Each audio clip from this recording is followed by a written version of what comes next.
सभी भक्तों का बहुत बहुत स्वागत है। तो आजकल हम भगवद गीता को सिस्टमैटिकली पढ़ने का प्रयास कर रहे हैं। कुछ दिनों से हम भूमिका डिस्कस कर रहे हैं और आज इस पर 10वां दिन है और आज बहुत इंटरेस्टिंग बातें सीखने को मिलेंगी।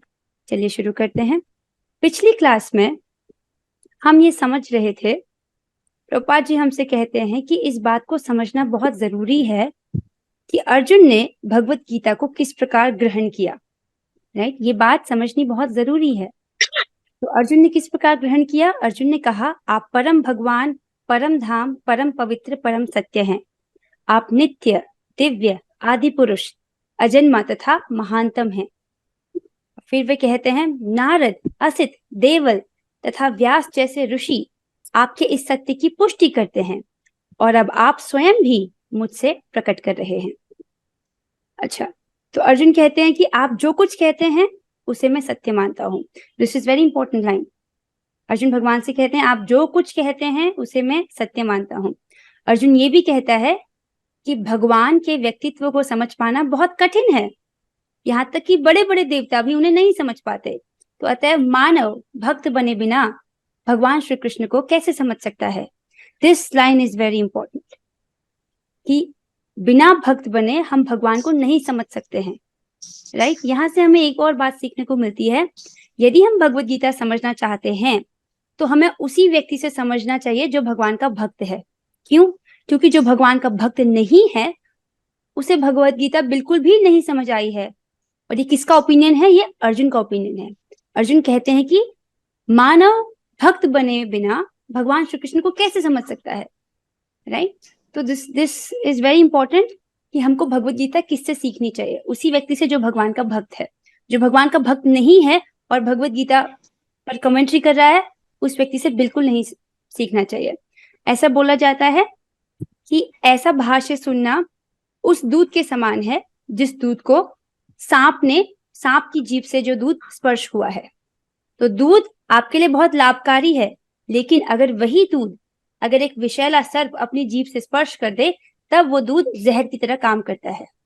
तो हमें भगवद गीता सुनना चाहिए प्रामाणिक रूप से और उसी व्यक्ति से जो भगवान का भक्त है। और हम बिना भक्त बने भगवान को नहीं समझ सकते हैं। ठीक है, आगे चलते हैं। तो पिछली क्लास में हम यहाँ पर पहुंचे थे कि भगवान श्री कृष्ण साक्षात पुरुषोत्तम भगवान है। राइट, और हमें सिद्धांत रूप में थ्योरेटिकली कम से कम इस बात को स्वीकार कर लेना चाहिए कि भगवान श्री कृष्ण पूर्ण पुरुषोत्तम भगवान है। आज हमें यहाँ से पढ़ना है। चलिए शुरू करते हैं। तो भगवद गीता है क्या? भगवद गीता का प्रयोजन मनुष्य को भौतिक संसार के अज्ञान से उबारना है। This is very interesting.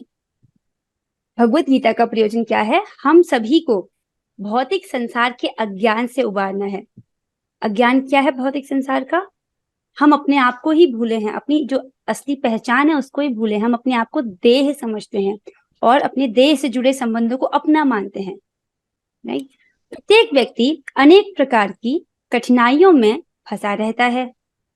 जिस प्रकार अर्जुन भी कुरुक्षेत्र में युद्ध करने के लिए कठिनाई में था। अर्जुन ने श्री कृष्ण की शरण ग्रहण कर ली। फलस्वरूप इस भगवद गीता का प्रवचन हुआ। न केवल अर्जुन वरन हम में से प्रत्येक व्यक्ति इस भौतिक अस्तित्व के कारण चिंताओं से पूर्ण है।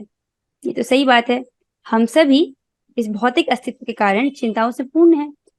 हमारा अस्तित्व ही अनस्तित्व के परिवेश में है। वस्तुतः हमें अनस्तित्व से भयभीत नहीं होना चाहिए। मतलब ऑल्दो हम आत्मा है लेकिन हम इस असत शरीर में हैं। राइट, आत्मा कैसा है? सत चित आनंद। और ये शरीर कैसा है? असत, अचित और निरानंद। एकदम ऑपोजिट सिचुएशन। हम इस शरीर में रह रहे हैं जो हमारे लिए बिल्कुल भी अनुकूल नहीं है। हम कैसे हैं? सत चित आनंद। राइट, क्यों? क्योंकि आत्मा भगवान का अंश है और भगवान सच्चित आनंद है। तो हम भी अंश रूप में सच्चित आनंद है। लेकिन इस वक्त हम कैसे शरीर में हैं? जो असत है, अचित है, निरानंद है। वस्तुतः हमें अनस्तित्व से भयभीत नहीं होना चाहिए। ऑल्दो हम इस सिचुएशन में हैं तो हमको इस सिचुएशन से भयभीत नहीं होना चाहिए। क्यों? क्योंकि हमारा अस्तित्व जो वास्तविक सच्चाई है वो क्या है? सनातन है। हम आत्मा है और हम सच्चित आनंद है। राइट, लेकिन हम किसी न किसी कारण से असत में डाल दिए गए। बिकॉज ऑफ सम और द अदर रीजन हमने ये मटीरियल ये असत अचित निरानंद वाला जो शरीर है इसको धारण किए हुए हम बैठे हैं, ठीक है। और असत का अर्थ उससे है जिसका अस्तित्व नहीं है, इस शरीर की बात हो रही है। आगे चलते हैं। कष्ट भोगने वाले अनेक मनुष्यों में केवल कुछ ही ऐसे हैं, केवल कुछ ही ऐसे हैं जो वास्तव में ये जानने के जिज्ञासु हैं कि वे क्या हैं और वे इस विशेष स्थिति में क्यों डाल दिए गए हैं, आदि आदि। This is interesting. हम सभी कष्ट भोग रहे हैं, जितने भी मनुष्य हैं हम सभी कष्ट भोग रहे हैं, राइट। उतने सारे अनेक मनुष्यों में से केवल कुछ ही हैं जो वास्तव में जिज्ञासा कर रहे हैं। क्या जिज्ञासा कर रहे हैं? कि हम कौन हैं और मैं इस विशेष स्थिति में क्यों डाल दिया गया हूं, और आदि आदि। Now this is important. जब तक मनुष्य को अपने कष्टों के विषय में जिज्ञासा नहीं होती, तब तक उसे यह अनुभूति नहीं होती कि वह कष्ट भोगना नहीं अपितु सारे कष्टों का हल ढूंढना चाहता है। तब तक उसे सिद्ध मानव नहीं समझना चाहिए, ठीक है। This is important. क्या बोला है? जब तक मनुष्य अपने कष्टों के विषय में जिज्ञासा नहीं करता है। क्या जिज्ञासा? कि ये जो मैं कष्ट भोग रहा हूं, मुझे कष्ट नहीं भोगने हैं, बेसिकली मैं इनका हल, मैं इनका सोल्यूशन ढूंढना चाहता हूं। जब तक कोई मनुष्य इस जिज्ञासा तक नहीं पहुंचा है, तब तक उसको सिद्ध मानव नहीं समझना चाहिए, राइट। तो मनुष्य को ये जिज्ञासा होनी चाहिए कि ये जो कष्ट, जिन कष्टों को मैं भोग रहा हूं, इनको मैं क्यों भोग रहा हूं और इनका हल क्या है, ठीक है। मानवता तभी शुरू होती है जब मन में इस प्रकार की जिज्ञासा उदित होती है। This is interesting. मानवता तभी शुरू होती है, अर्थात जब तक इस प्रकार की जिज्ञासा नहीं शुरू हो रही है, हम कष्टों को भोगे जा रहे हैं, भोगे जा रहे हैं और ये नहीं सोच रहे कि इन सभी कष्टों का सोल्यूशन क्या है, तब तक हम पशु ही हैं। प्रभुपाद जी के शब्द हैं वो आग के समान है, अज्ञान को एकदम धू धू जला देते हैं। Very powerful words. वैसे हमारे कष्ट क्या है? 3 प्रकार के कष्ट बोले गए हैं। आदि दैविक कष्ट, आदि भौतिक कष्ट, आध्यात्मिक कष्ट। ये 3 प्रकार के क्लेशों के बारे में बोला जाता है, राइट। और हमारी वास्तविक समस्याएं क्या हैं? जो रियल प्रॉब्लम्स ऑफ लाइफ, ये तो आप जानते हैं 4 प्रॉब्लम्स हैं: जन्म, मृत्यु, जरा और व्याधि, राइट। अब हम ये नहीं चाहते कि हमारी मृत्यु हो, पर फिर भी हमको मृत्यु आएगी, सत्य है, राइट। आपको मृत्यु आएगी, मुझे आएगी, हम में से हर एक को मृत्यु आएगी। और अभी हम इस शरीर में हैं तो क्या है? This body is prone to diseases. इस शरीर में बीमारियां आएंगी, आ सकती हैं, राइट। दांत है खराब हो सकते हैं, आंखें खराब हो सकती है, घुटने उनमें दर्द हो सकता है, तो डिजीजेस हो सकते हैं, व्याधियां आ सकती हैं। और जरा, बुढ़ापा, ऑल्दो हम में से कोई भी बूढ़ा नहीं होना चाहता है, फिर भी ये हमको स्वीकार करना पड़ता है, हमको बाध्य किया जाता है, राइट। ये चीजें हम पर फोर्स की जाती हैं, जन्म, मृत्यु, जरा, व्याधि। हम नहीं चाहते पर फिर भी हमको इनसे होकर गुजरना पड़ता है। तो उस व्यक्ति को और मनुष्य को अपने इन कष्टों के विषय में जिज्ञासा करनी चाहिए कि मैं इन कष्टों में क्यों डाल दिया गया हूँ, मुझे बुढ़ापा क्यों फेस करना पड़ रहा है, मुझे बीमारियां क्यों फेस करनी पड़ी है, मुझे मृत्यु को का दर्द क्यों सहन करना पड़ रहा है, और इनका सोल्यूशन क्या है, उनका सोल्यूशन क्या है। जब तक मनुष्य इस विषय में नहीं सोचता है, तब तक उसको सिद्ध मानव नहीं समझना चाहिए। वास्तव में मानवता तभी शुरू होती है जब मन में इस प्रकार की जिज्ञासा उदित हो। आगे चलते हैं। ब्रह्म सूत्र में इस जिज्ञासा को ब्रह्म जिज्ञासा कहा जाता है। क्या कहा जाता है? ब्रह्म जिज्ञासा। अथातो ब्रह्म जिज्ञासा। तो मनुष्य के सारे कार्यकलाप तब तक असफल माने जाने चाहिए जब तक वह परब्रह्म के स्वभाव के विषय में जिज्ञासा न करे। This is very nice. क्या बोला है? मनुष्य के सारे कार्यकलाप तब तक असफल माने जाने चाहिए जब तक वह परब्रह्म के स्वभाव के विषय में जिज्ञासा न करे। अब देखिए, इस इवन आज की स्थिति में भी ज्यादातर लोग बहुत कार्यकलाप कर रहे हैं, बहुत बिजी हैं अपने लाइफ में, लेकिन उनमें से कितने लोग हैं जो परब्रह्म के स्वभाव के विषय में जिज्ञासा कर रहे हैं? बहुत कम है, राइट। 1% ऑफ द पॉपुलेशन, शायद 1% से भी कम की पॉपुलेशन इस विषय में जिज्ञासा कर रही है कि परब्रह्म के स्वभाव के विषय में जिज्ञासा कर रही है।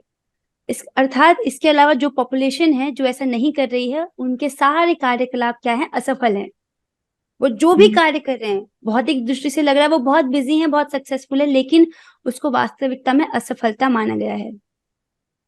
सफलता क्या है? जब हम ये जिज्ञासा करें किस विषय में? परब्रह्म के स्वभाव के विषय में। और परब्रह्म क्या है? हमने अर्जुन के स्टेटमेंट से सुना, अर्जुन के श्लोक से सुना, परम ब्रह्म परम धाम पवित्रम परमम भवान। कौन है परब्रह्म? भगवान श्री कृष्ण। जब हम भगवान श्री कृष्ण के स्वभाव के विषय में जिज्ञासा करते हैं तो वही सफलता है। उसके अलावा हमारे सारे कार्यकलाप कैसे हैं? असफल हैं।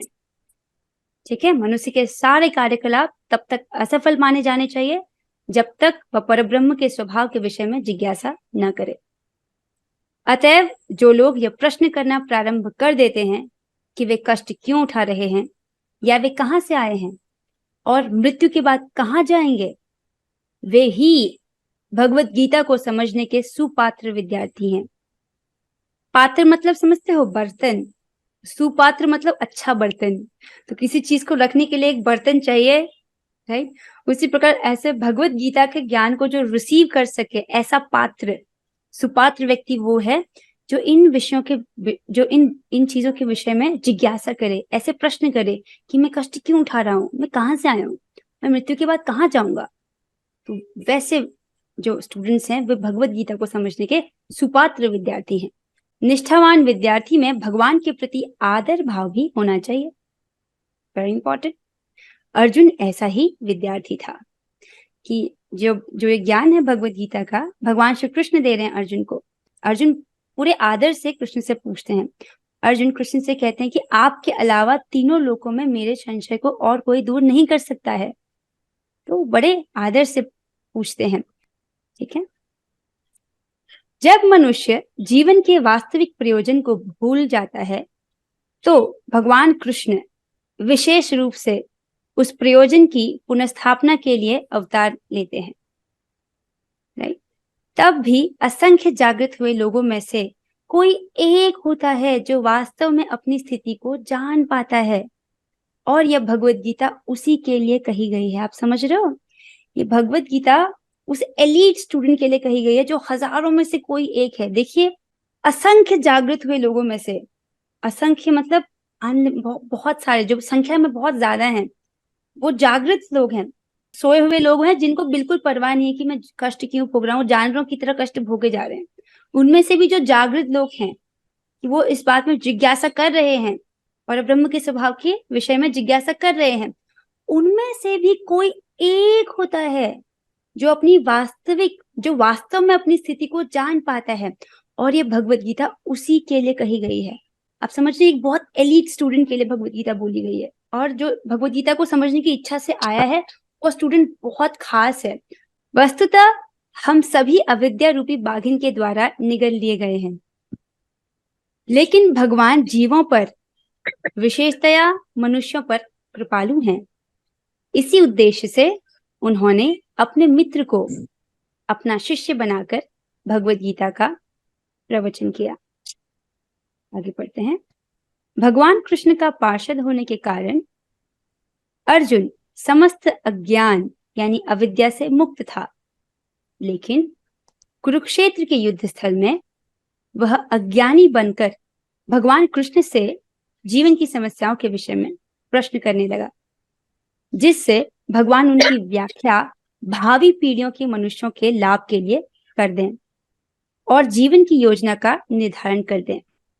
तब मनुष्य तदनुसार कार्य कर पाएगा और मानव जीवन के उद्देश्य को पूर्ण कर सकेगा। तो यहाँ पर एक थोड़ा रहस्य आपको उजागर किया जा रहा है कि जो अर्जुन है वो भगवान श्री कृष्ण के पार्षद हैं, राइट। और क्योंकि वो भगवान कृष्ण के पार्षद हैं तो वे हमेशा ही अज्ञान से मुक्त रहते हैं। हम बद्ध जीव, लाइक हम तो बद्ध जीव हैं, नित्य बद्ध जीव हैं, लेकिन अर्जुन भगवान के पार्षद हैं। तो हमारे लिए हम तो पार्षद मतलब होता है कि वो उनके एसोसिएट है, मतलब उनके धाम में वो नित्य रहते हैं, उन्हीं के साथ, उनको अविद्या नहीं छू सकती है। आप समझ रहे हैं? वो भगवान के एसोसिएट हैं और उनको कोई भी इग्नोरेंस, कोई भी अविद्या नहीं छू सकती है। लेकिन कुरुक्षेत्र के युद्ध स्थल में वह अज्ञानी बनकर, जैसे हम स्टेज पर एक्टिंग करता है ना, कोई बहुत अमीर व्यक्ति गरीब व्यक्ति का भी रोल ले लेता है स्टेज पर, उसी प्रकार इस युद्ध स्थल में अर्जुन अज्ञानी बनकर भगवान कृष्ण से जीवन की समस्याओं के विषय में प्रश्न करने लगते हैं। क्यों? ताकि कृष्ण उनकी व्याख्या करें और आगे आने वाली पीढ़ियों को इसका लाभ पहुंचे, राइट, और वो समझ सकें कि जीवन का उद्देश्य क्या है, और वो उसी हिसाब से भगवान के उपदेशों के हिसाब से ही अपने जीवन को जिए। अगली क्लास में हम भगवद गीता की विषय वस्तु के बारे में डिस्कस करेंगे। तो इसी के साथ हम आज क्लास को यहीं पर विराम देते हैं। हम 3 बार हरे कृष्ण महामंत्र करेंगे and then we'll end the class. Okay, चल let's do it together. Hare Krishna Krishna Hare Krishna Krishna Hare Krishna Hare, Krishna Hare Hare Ram Hare, Ram Hare Ram Ram Hare Hare, Hare Hare, Hare Krishna Hare Krishna Krishna Krishna Hare Krishna Hare, Krishna Hare Hare Ram Ram Ram Hare Hare, Hare Krishna Krishna Krishna Hare Hare, Hare Ram Ram Ram Hare Hare. Shrimad Bhagavad Gita की जय, श्रील प्रभुपाद की जय। All glories to Shri Guru Gauranga. Hare Krishna.